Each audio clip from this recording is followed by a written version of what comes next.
Good afternoon for the Eastern Time Zone, folks, and good morning to the rest of you. We are about to kick off another webinar, our monthly series, the Advisor Advancement Mastermind series. So my name is Mark Mersman, and I am the Chief Marketing Officer here at USA Financial, and this is the Advisor Advancement Mastermind series. If you've joined us in the past, welcome back. You probably know the drill. If you're this is your first time joining us, I wanted to provide a really quick overview of what to expect. A handful of months back, we changed our format on these. We've been doing these since the beginning of the year, and we started to focus on a bit of a case study, a live case study, if you will, where you get to be essentially sit in and listen to an interview with an advisor and learn about what it is that others are making, that is making other advisors successful. So today we're going to be joined by an advisor who has a really cool story. He's been around the industry for a while. He calls the great state of Oklahoma home. His name is Steve Bolds, and I am really confident that you're going to find his story of what he's done in his practice the past few years really motivating. I can tell you that I remember when we first started working with Steve, there were some things that we all knew needed to be corrected, and it was a matter of what's the first thing that we want to attack? And he would be the first one to tell you, yeah, well, there are some things that we needed to adjust. So looking forward to hearing this. We'll also be joined by my colleague, Steve Phillips, who heads up the practice management side of things here at USA Financial. Steve Phillips and his team, this is going to be interesting because we've got a couple of Steves, but Steve Phillips and his team has worked closely with Steve Bolds over the past couple of years to really refine his process and help provide a bit of a spark in the practice. So the goal for us today is really simple. We want those of you joining just to pick up a few good nuggets from the conversation, something that you might be able to implement inside of your practice easily. Over the course of the conversation, you'll hear about a transformation that took place in Steve's practice after decades of doing it one way. You'll hear about some of the success he's had making some changes inside of the practice, especially throughout the past 18 months, where we were forced to really think differently about how we were going to grow our business in light of a global pandemic. So I'm excited to hear about those changes that he's made to his brand, his positioning, his entire appointment process, as well as the client experience. So we're going to dig into all of that. Here's the big ask for those of you joining today that may not be connected to USA Financial yet. Take some notes, whether it's mental notes or written notes of different items that you hear that might be of interest to you, that you think, hey, maybe I could do something like that in my practice. We would love to have a conversation with you after today's event. Just spend 15, 20 minutes with our team. Talk to us about what it is that you might be looking to do inside of your practice and whether or not we might be a fit to help you make some of those changes.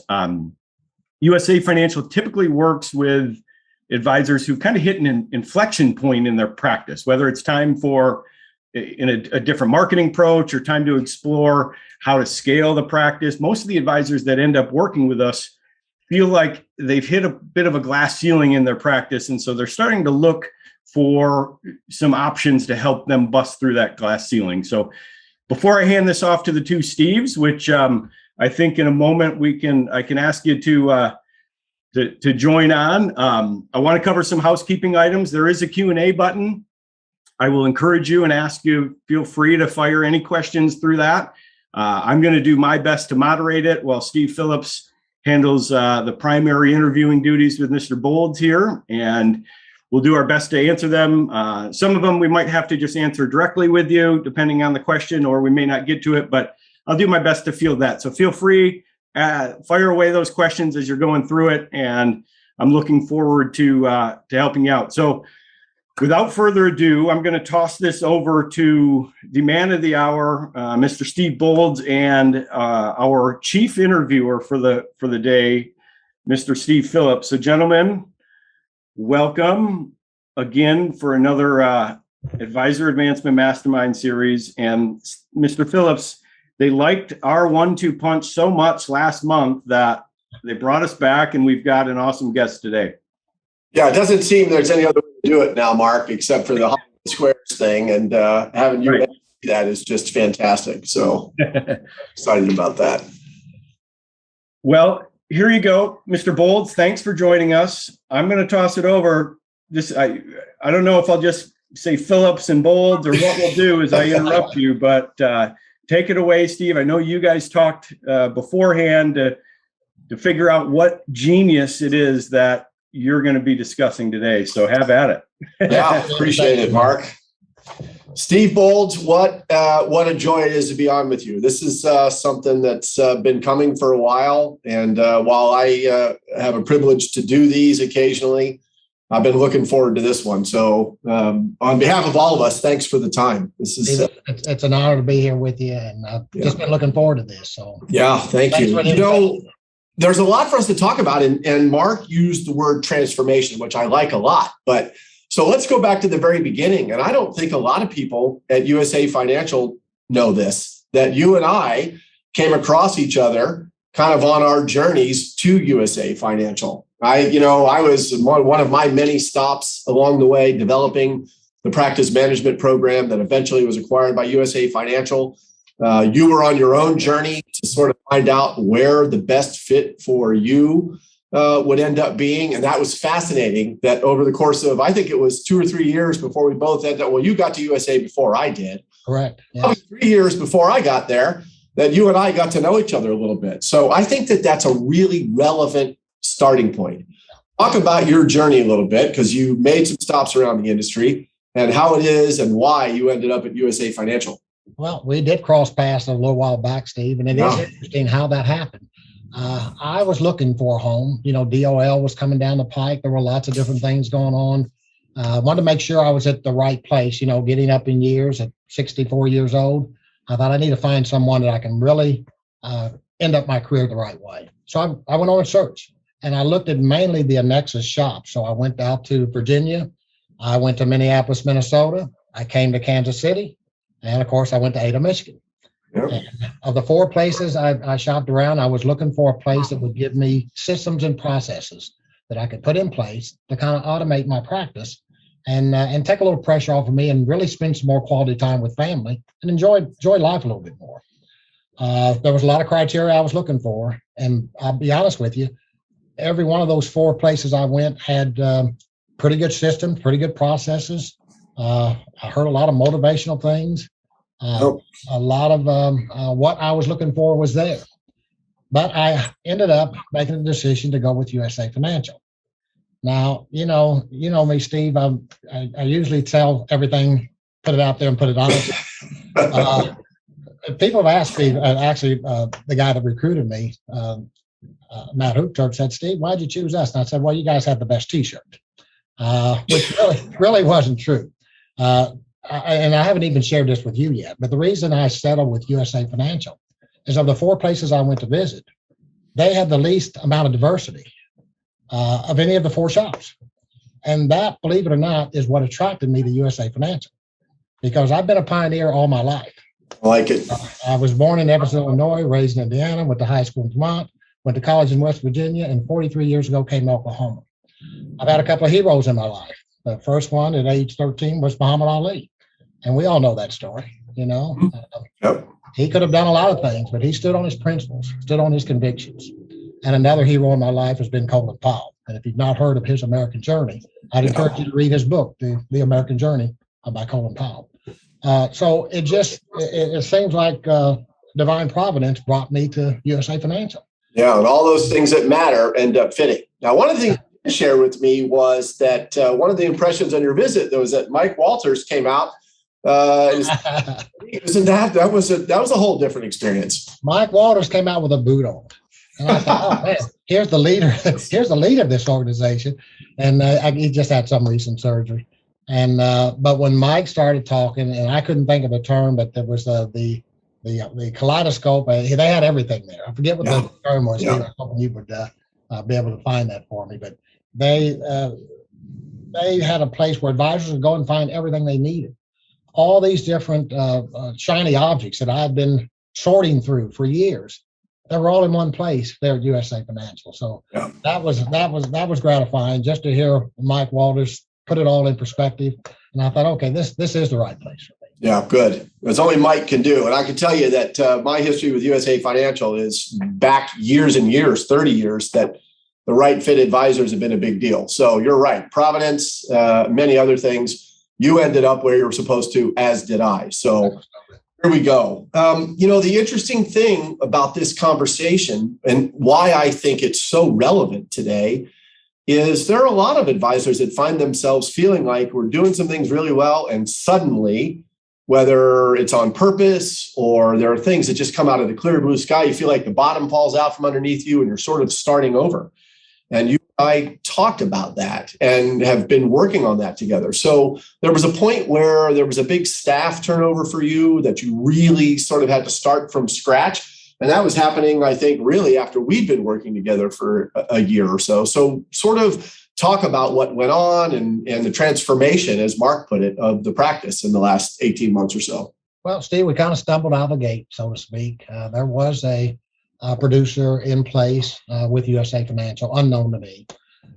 Once I found that out, I went to Brent Enders and Matt and the others on the team and said, look, this is not going to work. You got a guy in place there, and I didn't know he was there, but I'm not going to compete with someone in my own market.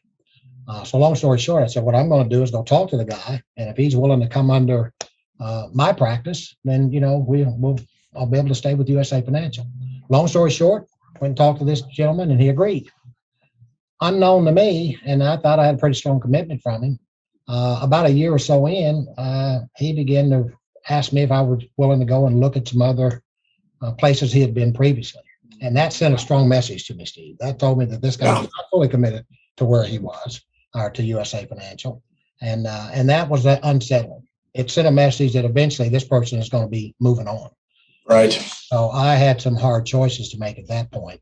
What surprised me, he didn't surprise me. I knew he was going to be leaving eventually. What surprised me is I had a staff member I'd had for 9 years that really was kind of my right arm, and had some surgery in the fall of 19, just before the pandemic. And to my shock and surprise, said, I'm not coming back. I found another gig.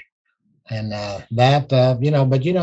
life sends those things your way for a reason, for you to, I think, stop and recalibrate and determine how's the best way to move forward.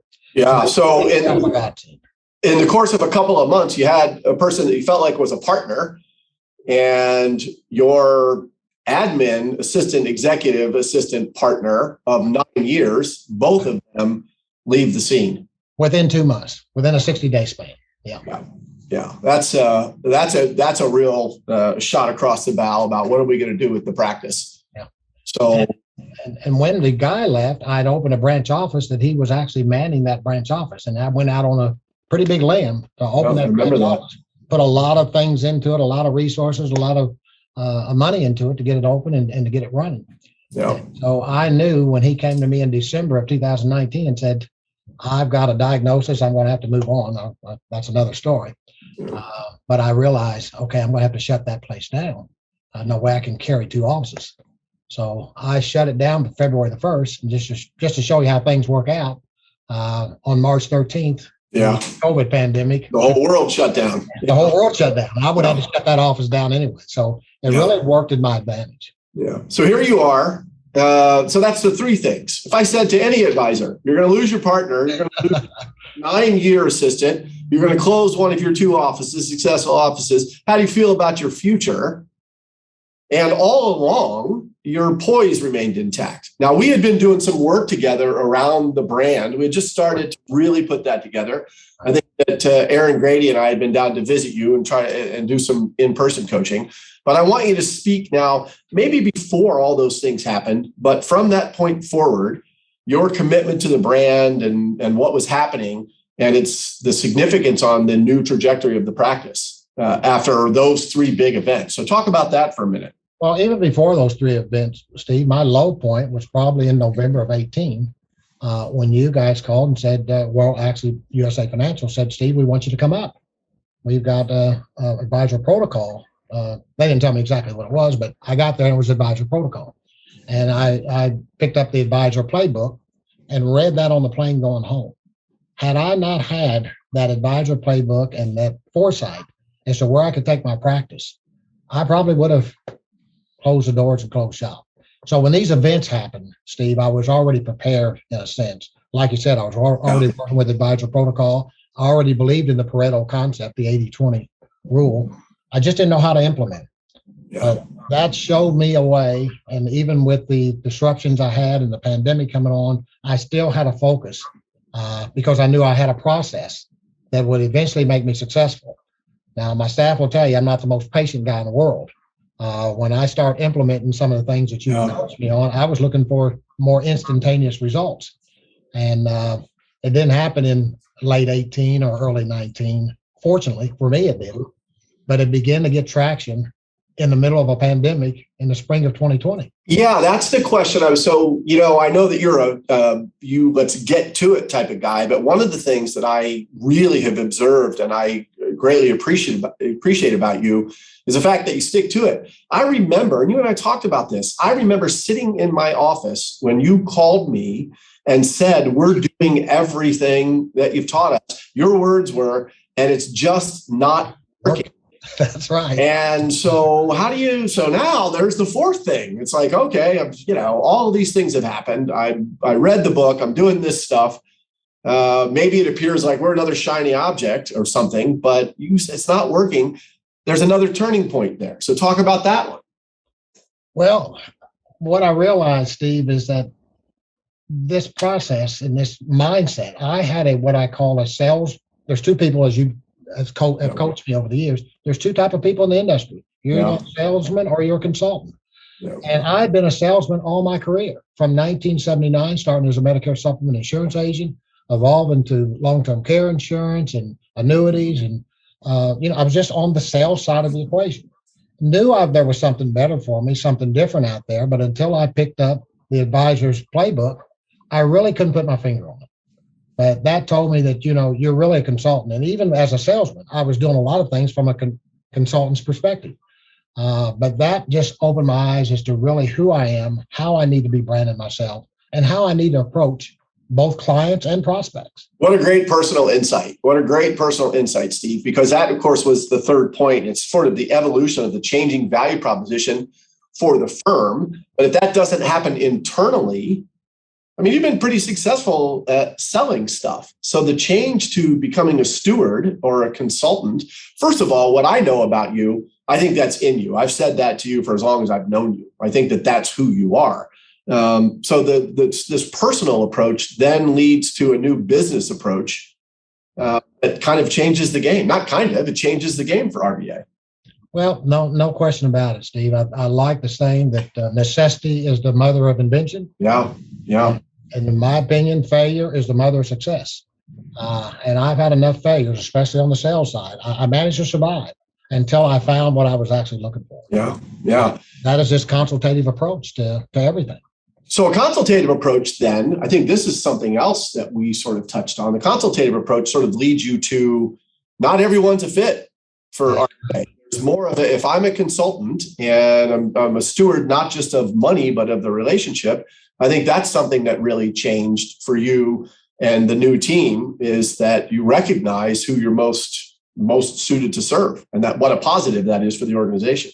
That is correct. When we rolled out the Ohana formula process, we did it with our clients. And I went to a high-end restaurant, went to Ruth Chris and took 3 groups of our best clients and took them there and had dinner and rolled out the Ohana formula. I didn't realize that even among my clientele, many of them still saw me in the sales perspective. And I'm trying to get that shift to get them to understand, hey, I've got a process that will help you keep all the pieces of your financial puzzle in the right place. Not only is going to help you, it's going to help me. I can serve you better. Fortunately, most of them got it. Some of them didn't. And they're still, policyholders, but they're not clients. Yeah. And certainly not advocates. They're policy. Now we talk about customers, clients, advocates. You have some customers. We're never disrespecting their value to the firm, but those people are just a whole different part of your process and what they mean to the organization. That is true. Absolutely. You told me too about when you started to change the process. Talk about the guy at the seminar recently. So I think you were changing up the rules and how weren't you? I did. I love doing live events. I'm a show off, my wife says. I love getting in front of a group. And I've not done a live event like probably many here on the call that during the pandemic, we shut down completely. But that was a big help to me because I found out I could do a lot more remotely than I even imagined that I could do. But I did my first live event on July 15th last month. And I was leery. I didn't know who would show up or how many would show up. We had 39 reservations and 22 people, about 12 buying units that came in there. And I told my staff before we did the event, I said, I'm looking for 1 or 2 people that will fit our process. And I actually said this, Steve, at the beginning of the presentation. I said, folks, I'm glad to meet everybody here. I'm glad you took the time to come out for our educational event. But I'm going to make a statement here that I hope no one's offended by. For 90% of you in the room here tonight, this will be the first and last time we meet. Most people don't fit what I do. But if you walk away tonight with any one thing from our educational event talking about Social Security and Medicare, if you walk away with one thing, we've done you a service. And, it was absolutely true. We've had about 4 appointments made. I've done 2 of them so far. One's coming tomorrow, one's coming Monday. And I believe these are the 2 that I identified before I started. We're looking at about one with 1.8 investable assets and the other with 1.9. Nice. Well done. 1.8, 1.9. And before our Hollywood Squares MC jumps in, and that's always really important. I see him there. I know he's there, so we got to get to it. But just really quickly, the whole idea of disarming the room by saying, hey, we're here to serve. We're going to provide education. It's a reality of the business that most of you probably won't see again. What was the vibe in the room when you opened up the presentation that way? Well, the vibe in the room, one gentleman asked me point blank. He said, hey, are you going to talk about bonds and annuities? And I said, sir, did you get an invitation in the mail? He said, yeah. I said, what was on your invitation? He said, Social Security and Medicare. I said, that's what we're going to talk about tonight. Social Security and Medicare. Now, just to make everyone comfortable, this is an educational event. I'm going to do 30 minutes to talk about Social Security. My colleague, who's an expert in Medicare, is going to talk for 30 minutes about Medicare. We're not going to take any questions during the presentation, but at 7:30, we're done. We're going to have dessert. For those of you that desire, we're going to have a bonus session right after dessert. It'll last for 15 minutes. And in that bonus session, I'm going to talk about what's really for sale here tonight, because I know all of you got the question on your mind. What are you selling? I said, you have an agenda. You see what's on the agenda. What's for sale is a consultation with me. And we'll talk about that in the 15-minute bonus session if you want to stay. If you don't, you can take your dessert and go. And that kind of set the tone, and everybody was comfortable. And to my surprise, no one left at 7:30. Yeah, well done. Well done. That's fantastic. And I know that you're building on that, and even have another one as we're doing this recording today. I have another presentation tonight. Doing one tonight. I'm going to say the same thing, Steve. Well done. Professional contrast. Well done, Steve. Steve, I gave you 12 or 15 minutes, so it's as busy as you're going to get from me. I want to double click on something that you said earlier, Steve, where you had a conversation with Steve Phillips about, hey, we've done all these things, it's not going well. You and I know had that conversation because we talked about doing different client events and, hey, let's do this bring a friend type of thing. And I vividly remember you saying, hey, I've done it. We just don't get referrals or introductions. What do you think was different with how you approached it this time? I know you had the Ohana formula, but was there anything else that you feel you can pinpoint to say, we did it better this time and it actually yielded results? Is there anything that comes to mind as you're looking at that? One thing comes to mind, Mark, and that's my own confidence. Our practice is really inside of us. It's not outside of us. It's internal. And I just didn't have the confidence that I had all of the tools and all of the things that a prospective client would need. Right. I'm more than confident now that not only professional contrast, we don't have competition. We were talking a little bit earlier before we formally got started. There's not enough of us in this industry. There's people out there that are begging and pleading for someone to come and help them get the pieces of their puzzle in place so they can go enjoy what they worked a lifetime to create. Yeah. And we don't have enough people doing that. We have a lot of salesmen out there who are setting the tone, and there should be consultants like us setting the tone out there. Yeah. That's really fair. Well said. Yeah. That's okay. Really well said. I'll let you go back to it. I'll bug you in a minute. Yeah, well, look forward to it. Thanks, Mark. Steve, I'm going to jump over one of the your own personal why and your mission in this business, and your personal experiences, I'm going to jump over and we're going to come back to that because it's so very meaningful. But, and Mark kind of alluded to this too, and it ties to the workshop. It ties to you being a consultant, how different you feel about yourself, how your clients, your current clients, and indeed your prospects at your workshops and seminars feel about you. Talk about this whole idea of, and you made a very bold statement when we were having this little prep conversation last week about the difference for you between referrals and introductions. So speak to that a little bit more pointedly. Well, I've hopefully been more successful at educating my clients as to really what the value is I bring to them, Steve. Again, most of them saw me in that salesman mindset. Mm-hmm. Steve sold me a great product. And I think I've mentioned this to you time and time, and I mention it in every workshop I do. Our industry's done a disservice with what I call the 3 Ps. We focus on product, price, and performance. Yeah. And I'm guilty of it. I've done it. Hey, I've got the best product. I got the lowest price. We have the best performance. And it's a death knell. And unfortunately, you set that with the client, they get that impression that, hey, you're always going to be have a good product, best price, and best performance. So once I learned philosophy, planning, strategy, and process, those 3 Ps went right out the window. And I always make sure the clients understand the difference. So they know really how to describe it. Yeah. My advisor has a process that will help you keep all the pieces of the puzzle in place. That's all I want you to say. And then tell them that you're going to give their information to your advisor. Yeah. And so the statement that you made, which is phenomenal, that whole recognition of you as a professional. And I think it also, again, it speaks to your heart and your service and who you are in the community and why this really, RBA is really starting to get momentum. The thing you added to that when we were talking was, and see if you can fill in the blanks, I'll put you on the spot. You always, the referrals you got came as a result of the referrals that I've gotten so far. Well, the referrals were always based on product. Yes. And that's kind of what that's the story you just told. That's what you alluded to. Yes. The introductions that you are getting are because now people do speak about the process. They do speak about the conversations we had was now your clients don't have to say, hey, do you have a Medicare issue?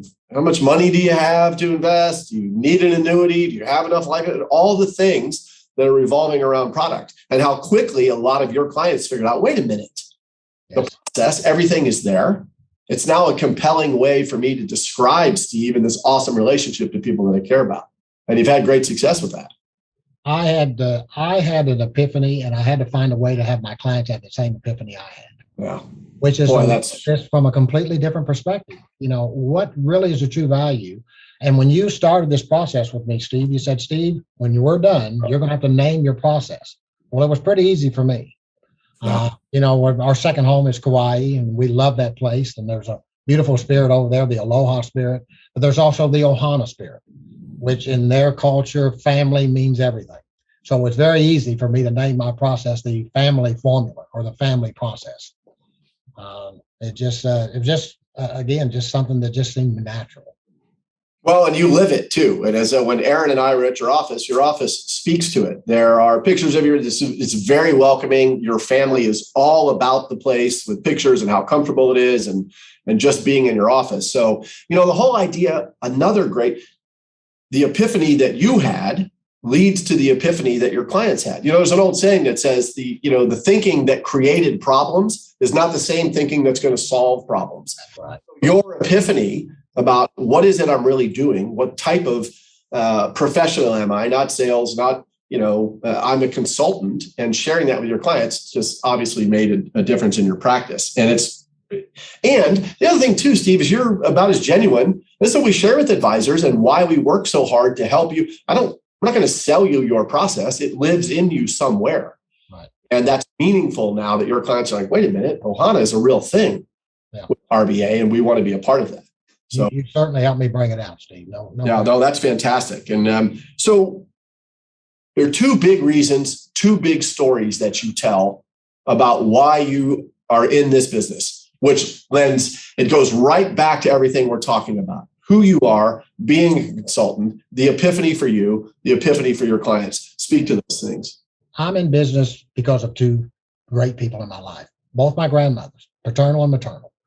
My maternal grandmother, when I was in boarding school in 1971, my mother called and said, we're going to have to put mom and my grandmother into a nursing home. And it kind of hit me like a ton of bricks. I mean, she lived with us. She was part of the family. And I thought, we're not going to be able to take care of her. Why she's going to a nursing home? Well, back then they called it hardening of the arteries, but we know today it was Alzheimer's. And she passed away in the nursing home, lost all of her assets, everything. And then in my sophomore year of college, my paternal grandmother, same thing. And these were the two of the hardest working, dignified people I'd ever known. Lost not only all their assets at the end of life, lost their dignity as well. She was in a Medicaid supported facility. I began to wonder, how can this happen? What are the machinations behind it? And that's what drove me toward the insurance industry. Yeah. Now, there's some other things. A little desperation also drove me this way. When I left Indiana in 1977 and came to Oklahoma, I didn't know what I was going to do. But I gravitated toward the insurance industry because of those two experiences. Yeah. And to make a long story short, Steve, it really not only helped me to help other people, it helped my own family. My mother, when she was diagnosed with a terminal illness in 2012, and I knew she was not a facility person. I mean, not even close. She was in there 1 week, and I told my stepfather, go get her. You got to get her home. But I had done planning because of my experience with my grandparents. Yeah. And mom was able to stay home for 14 months in her own bedroom, and her own bed is where she passed away. And now today, I went the 27th of last month, got my 93-year-old mother-in-law, brought her from Indiana to Oklahoma into an assisted care facility. Because of the planning I did over 20 years ago, Sharon and I bought a long-term care policy on her against her will. Wouldn't sign the application. Mom, we're paying, just sign. But it has saved us. She's been in home health care since November of 2018. And up until March of this year, she did fine. We had to go up and put her into a rehab center. She got COVID 2 weeks after she went in there at age 93. Scared us to death. Fortunately, she fought it off. We go back up there. They had a fall. Long story short, we went up in the end of June. I took Sharon up. We got her out of the facility, took her home. Sharon stayed for a month. First time in 43 years that my wife and I have not gone to Indiana and come back together. She stayed. I went back and got them both July 23rd, July 27th. My birthday, brought her back to Oklahoma. She's in a nice assisted living facility. And we are very happy and less stressful than we've ever been in our lives. What an amazing story to communicate to your clients, real life stuff. Yeah. And you know what? I think all of us at USA Financial would say about you, Steve, fixing the pieces and the approach and the verbiage and all that kind of thing. I think all of us have said for years. And one of the reasons that I was attracted to USA Financial myself is that you have the things that we can't teach. And you have to have a heart for the business. You have to have a heart for clients. You have to have a heart for doing what is right. You have to have personal experiences. Us really working hard to get through the process and all of that, and having you get more confidence to do your seminars and workshops was always there. And Ohana is such a deep-seated part of everything that you say and everything that you do. One of the things that I kind of skipped over, the ability to be a steward and to talk about process and let the fit sort of naturally happen. Do you feel like clients are really more deeply engaged with RBA, that it's not just about insurance or not just about assets, but everything that you can provide sort of just really comes to life, and clients want to be a part of everything that RBA can do? No question about it, Steve. And I think the best example I can give of that is the first interview I had with the gentleman that came to the July 15th workshop. He came in and I said, we're going to have a fit meeting if you want to come and consult with me. We'll have initially a fit meeting. I want to make sure that this is the right thing for you and you're right for us. And we had that talk. And at the end of the conversation, I said, you take the next 48 hours and determine whether you think you're a fit for us, and call me Monday. Now, this was, I did the workshop on Thursday night. This was Friday. He came the next day. And I said, call me Monday if you think we're fit. Well, Monday he didn't call. And he didn't call a week. And the following Monday, he still hadn't called. So Elizabeth comes in and says, hey, that guy seemed like a good prospect. Are you going to call him? I said, no. I said, bring one of my thank you cards in. I wrote a little note to him that, timing's everything. I can't even remember exactly what I said, but timing's everything. And this may not be the right time. And I enjoyed meeting you. And thanks for the time you came and spent at the office. Next day, the guy calls me and said, hey, we want to come in. What I realized is that had I made that call, I believe, during the week or that following Monday, I think I would have sent the wrong message. I think he got the message that, I have what you need. And if you wanted, it's here. And if you don't, I understand. And it really helped me when I do my presentation tonight. There's no pressure on them or me. Here's something that I know has made a huge difference in the lives of people that have come to me for advice and consultation. And here it is. Yeah. Take it or leave it. Good. Well, you know what? Now, your coach might have said that, that you're supposed to make that call, not wait for the client to. But I didn't do it right, but it worked out. Listen, the one thing that you did right, though, was that follow-up card and what you wrote. And again, communicating differently, that we're not looking to sell something. Everything in life, including this, is a matter of timing. So well done. And again, the fact that this particular prospect from your workshop recognizes that there's this fit process and that everything is a part of your process. I think that that's really well done. So a couple of final things that we'll touch on. I could do this all day long, but then our MC would jump in and tell me, "Hey, it's my turn." And anyway, deal with surprised he hadn't already done it. Right. Well, he's there. He's coming. So, and Mark, here, I'll tee you up for this one. Steve, you talked a little bit about the renewed confidence about your seminar marketing and how you're excited about it. And I am very excited that you're back in it because you are good in front of a group. You talked a little bit about a renewed approach and kind of a different mindset about doing your workshops and getting up in front of the group. So speak to that a little bit, and then we can have Mark jump in and add something to that as well.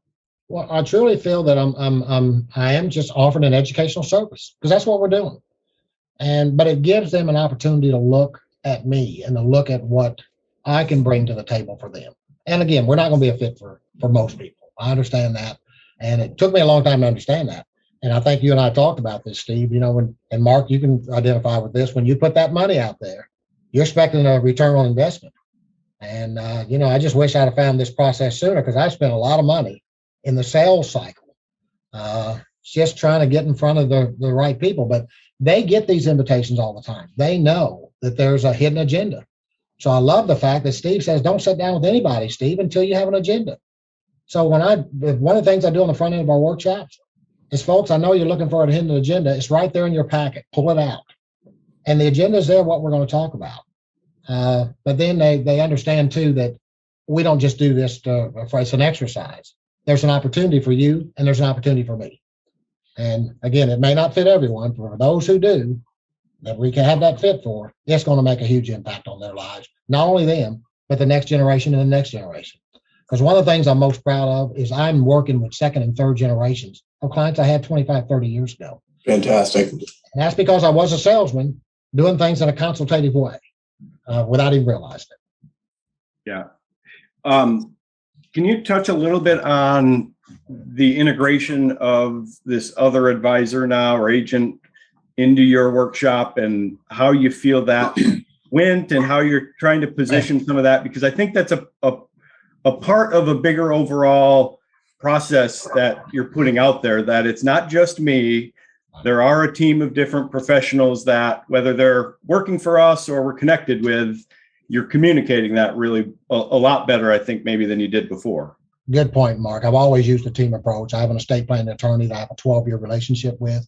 I tell my clients, I'm not going to build a financial plan on sand. If it's not a foundation, we're probably not a fit. You need to go to someone else. I have a tax professional here in my building that's been here for the same 23 years I have. No relationship between our businesses, but I send people his way. He sends people my way. And so to answer your question, this young man, I called him. I went on Medicare in 2017. My wife went on 2018. And I put my own private supplement in place with Mutual of Omaha. And then I began to realize that, there's some other options out there. I knew Medicare like the back of my hand back in the old days, but don't know it now. So I invited this young man, long story short, come in and talk to me and my wife. He impressed me. I thought I was talking to myself 40 years ago. He sat down and started, he knew his stuff. He had his act in order. So after he got through, and I did change over and went to his advantage plan that he was representing, and I said, there's some opportunities here that I said, do you do these? And he has open enrollment. It's really when that's his thing in the fall. I said, during the quiet time this summer, I'm going to do some educational events. Would you be interested in participating? He said, sure. And so he come in and he's just answering the Medicare questions. But you're right, Mark, it sends the right message. We are there to present an educational opportunity, and these people are hungry for the information.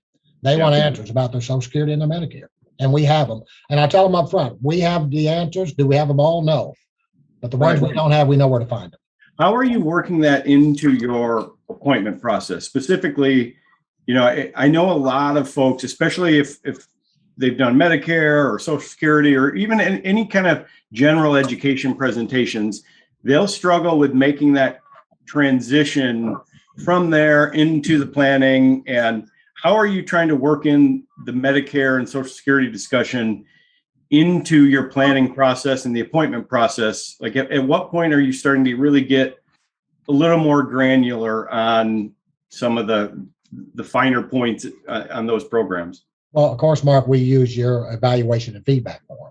That tells me a lot even before I meet them for the first time.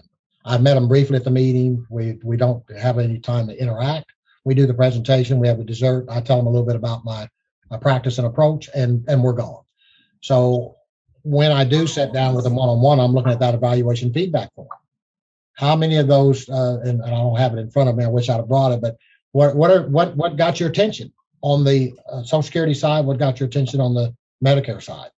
And then I make sure in that fit meeting that we have a reason to meet again. And typically it revolves around, in my case, the Social Security. What is the best time for us? Well, you don't make the decision in a vacuum. Let's see what your situation is, and then I can give you advice in that area. Okay. Which is really, and Mark, it's a perfect lead in, because that was the last bullet that you and I had talked about, and Steve and I had talked about, with the renewed commitment and excitement around seminars. Then Steve, you've really renewed a commitment to that appointment process. Starts with fit, and the clients recognize that step, there's meaning pretty much to everything that you do. So you've been using, obviously, the appointment process before we got started with ACE and so forth. But now what's happening is there's a little bit of a customization, but clients recognize the value of the process through every appointment. Well, Social Security is more of a component. When I did Social Security events before, I would just really try to find a way to show them how I could bring value in the Social Security area. Now I don't have that pressure. I can bring value across the board. Social Security is just one part of that we can deliver value to you. And are you charging a planning fee yet? Is that a part of your practice yet, or no? Yes, I started out, Mark, and it was very awkward for me when I first came on board with USA Financial, which is very common. Yeah, yep. I was very uncomfortable with this fee because I'm in the salesman mindset. Yep. But to answer your question, both of these prospects that came to July 15th are paying fees. Okay. I said, here's how much time I'm going to invest in determining where I can create the most value for you. And this is what I charge this much an hour, or a project fee. And usually the project fee is going to be less. So your choice. And both of them said, hey, whatever it is, that's what we want to do. Yeah. Hey, Mark, I'd be remiss if I didn't go back and say, when we did this with Will Goff last month, we both kind of not chuckled, but it was amazing when Will said, he didn't say, he said, I know I'm the most expensive guy in my town. I know I'm the most expensive guy in my state. The point is, and with what you're talking about, when clients recognize the value, the cost just doesn't even factor in. Well, so I'm going to echo the point now on there. I said, I'm using Will Goff's line then. I'm the most expensive guy in town. There you go. That's good. Yeah. And he puts it right out there. I mean, you referenced that it was a little bit of a challenge. That is really common. And I think it goes back to a point that you made a long time ago. It's a function of confidence, and it's largely between your own two ears. Right. And the first few times you spit that out of your mouth, it's going to taste a little funny, to get that out. And there's kind of that waiting moment to see how are they going to react to what I just threw at them. And, once you get that confidence, and especially you do learn how to demonstrate value better. I think that's, the ultimate difference in your success is you're learning to demonstrate the value that you bring to the table, and you're de-emphasizing value being product, price, and performance, because that's really not the value for what you do. Well, Mark, until I had a true process, honestly, I didn't know whether I was really bringing value to them. So that's really the difference. I know I'm bringing value. There's no one else in this city that's doing what I do. That's going to make sure that we're looking at things from a panoramic viewpoint. And we do have a strategy that is fluid and dynamic. That's going to move with them. I know what these life events are going to occur, and I know that we have strategies that will help them when that does happen as their life unfolds. There's no doubt that is a big deal, and I think people recognize that. I know you have started to recognize that, and that's certainly what has driven. You're communicating that value better, which is ultimately, it's also encouraging your clients to say, hey, I'm seeing it, I'm feeling this value, therefore I want to talk about it. People are excited to talk about things that give them value or improve their life, or that they enjoy. It's when they don't see the value, they're certainly not going to talk about it, at least not positively. That's for sure. Some strong advocates out there now, Mark, and I haven't even given them the fancy leather binder yet. So when I give them that, I don't know if there's the charts here. Boy, tear in my eye right there, Steve Bowles. That's a good one. That's a good one. Listen, I want to say this. Oh, go ahead, Mark. No, go ahead. I want to wrap up here just to be sensitive to everybody's time, but go ahead and give any final. No, that's what I wanted to do. And Steve, I just wanted to say to you, and I know on behalf of everybody at USA Financial, I'm particularly gratified to be in this business and to work with advisors every day. It's been my calling for the last 30 years. Especially gratified by the relationship that you and I have had for 3 years, and sort of the common search for where we needed to belong and where we both are. And that every meeting I have with you and your team is super meaningful, and that it's a big deal for us at USA Financial, the fit, and how pleased we are that you're a part of our organization and our lives. So thank you for the time today. Thank you for that. And we are all really looking forward to finishing 21 really strong with you, and on we go into a bigger and better 2022. Steve, let me also say that you and Advisor Protocol have been a godsend to me in my practice. And I can't thank Mike Walters and Brent Enders enough for bringing you in the house, because without that, I don't think we'd be having this conversation. Don't be blowing up and blowing smoke up as what here. I was trying. Listen, I wasn't smiling or anything. Go ahead and smile, Steve. Just part of the big mothership, Steve. It's all I have. One small part of the mothership. So, and I'd like to say before we do wrap up that I try to keep in touch at all times with educational things. And I've always wanted to attend the Conference of African American Financial Professionals. And I did finally get to do that this year, even though it was virtual. It was a godsend. They're having it in Washington, D.C. next August. So I've already put that out on my calendar. I really want to give back to the industry, and I really want to give back to my community and bring more young African American professionals into this industry. Serve our community as well as others. My mother said, "The world's the world, son. You treat everybody the same." I do want to say that one of the highlights of the summer for me has been this book, You Are Awesome. Who wouldn't pick up a book that says you are awesome and read it? Right. #1 international bestseller. Of course, Allianz sponsored this, but I just finished the book this morning. And one of the things that got my attention immediately, I have to get my readers on real quick. I hope I don't take up too much time, but I did want to share this with nobody. If you haven't read this book, I'd encourage you to pick it up and read it. But one of the first things that I read in here, this is Neil Pariska. With all the world throws at us, resilience is now a precious commodity. You Are Awesome is more than a boost for your self-esteem. It's a perspective setter for failure and success, and a homage to the amazing reserves of the human soul. That's coming from Mitch Albom, one of my favorite authors. Yeah. The last book I took to my mother was Tuesdays with Maury. Yeah. If you haven't read Tuesdays with Maury, you got to pick that thing up and read it. So I'm not here promoting books, but I would encourage you guys to look into that. And here's one for Oklahoma. Killers of the Flower Moon. This is a great book about how the FBI started, about some of the origins of Oklahoma. So, now you're really gone. There he is. You'll never invite me back, Mark. But on that note, Mark Bursman. Right. Thank you, Well, Steve. I want to, I'll wrap up real quick with a couple of quick things to share or at least remind you of that Steve touched on. I think confidence was the missing ingredient for him. I really think people need to do some soul searching on the value that they bring to their clients, because until you can really say confidently that you do and you learn how to articulate it, you're going to be spinning your wheels a bit. So I think that's a really important thing to sit down and take the time. And the value has nothing to do, or very, very little to do, with the products that you sell and some of the planning necessarily that you do.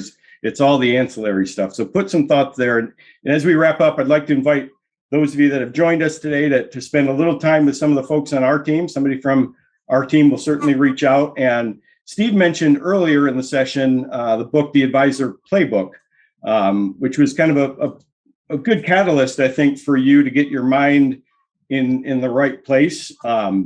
If you're interested in that, we do have a handful of copies of that here at the office. So when you chat with our team member, just make mention of that and say, hey, I'd love to have you to send a copy out. We can put that out your way. So simple little offer, would be more than happy to put that in your hands. Well really done, Mark. That's a good one. Yeah, that's great.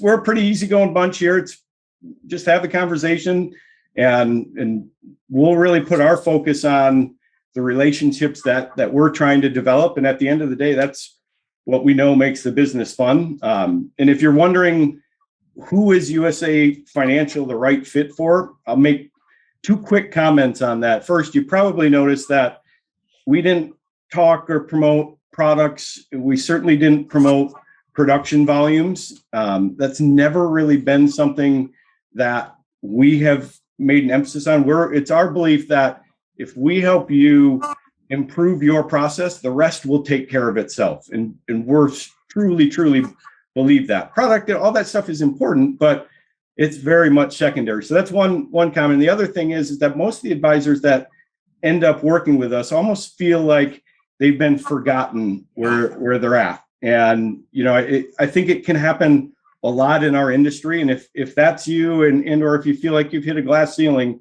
let's have a conversation and just see if any aspect of our business might be a good fit. So wrapping up, thank you both Steves for spending some time with us. And obviously thanks to everybody that joined in here, and hope that we get to spend some individual time with many of you that joined in today. So with that, I'll bid thee farewell, and appreciate the time, gentlemen.